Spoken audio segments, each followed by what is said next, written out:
L'histoire commence en 1974. Les serres de PA est le nom fictif d'une entreprise horticole de taille moyenne située à EPA dans le sud-ouest. Créée en 1974 par deux frères passionnés de botanique, Louis et Gaston Fougère, les serres de PA produisent et commercialisent des fleurs avec une spécialité qui a fait leur réputation, les orchidées. Depuis une dizaine d'années, l'entreprise se développe avec la création d'une nouvelle variété d'orchidées, le rachat en 2007 de la société Régent et Fils, et enfin l'absorption en 2011 de la petite société Floriance.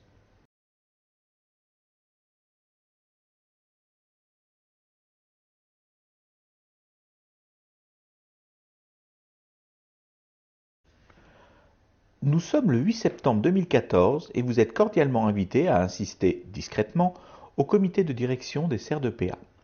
Sont présents Rose Robinier, la directrice générale de l'entreprise. Elle ne pratique pas la langue de bois, elle s'intéresse aussi bien aux aspects techniques qu'aux aspects humains. Son principe, affronter les problèmes et les résoudre. Autour d'elle prennent place Didier Dandroby, le directeur de la production, Winston Weber, le responsable commercial, André Arboust, le DRH, et Julie Jardin, la comptable. Bien, je vous propose de commencer la réunion avec le contrôle URSSAF qui s'annonce. Monsieur Arboust, vous avez tous les éléments? Tout est dans le système, j'imagine. Les dossiers sont en ordre. Ce sont surtout des dossiers papier aujourd'hui. Dans le système RH, nous avons les données de paie, les congés, les entretiens d'évaluation et le suivi des frais de déplacement. En ce qui concerne la comptabilité, n'est-ce pas, tout est clair. En tout cas pour les 3 dernières années. Si tout se passe bien, l'auditeur, n'est-ce pas, ne devrait pas remonter plus loin. Est-ce qu'on est bien au clair sur les avantages en nature pour les collaborateurs? Un de mes amis entrepreneurs a eu des soucis avec ça. Ce sont plutôt les contrats mutuels et prévoyance qui m'inquiètent. Ils ont changé plusieurs fois ces dernières années. Il reste des zones un peu floues pour les anciens de Régent et Fils. Et aussi, les systèmes de primes qui sont différents pour les gens et pour nous. Ce n'est pas forcément gênant pour les contrôleurs URSSAF, mais c'est sensible pour les salariés. Et vous avez la liste de tous les contrats de prévoyance.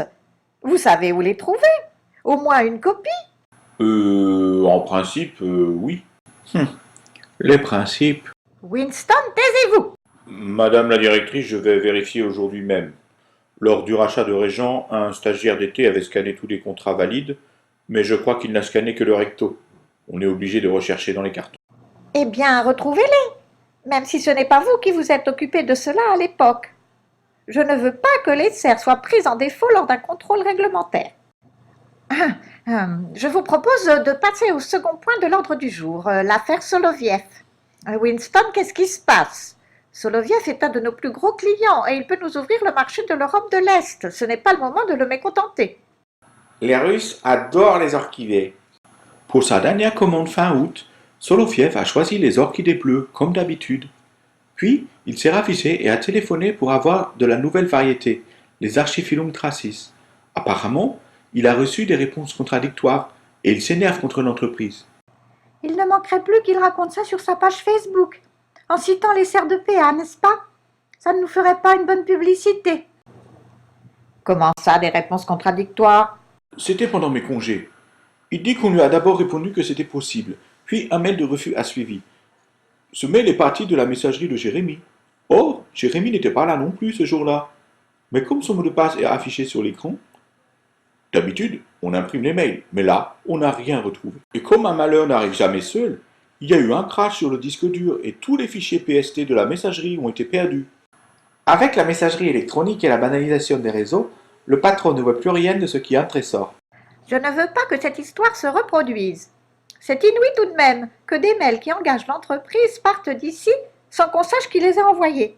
Comment voulez-vous que les serres prospèrent et développent des projets à l'international si on se heurte à des incidents de ce genre tous les 4 matins? Surtout que Soloviev est client chez nous depuis plus de 15 ans, n'est-ce pas? Nous avons conservé les courriers de Soloviev depuis ce temps-là.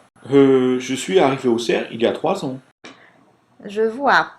Bien, je vais demander à Camille Carpentier, qui vient de terminer sa mission sur la qualité, de faire le tour de cette question. Documents engageants, données stratégiques, procédures, conservation, accès à l'information, etc.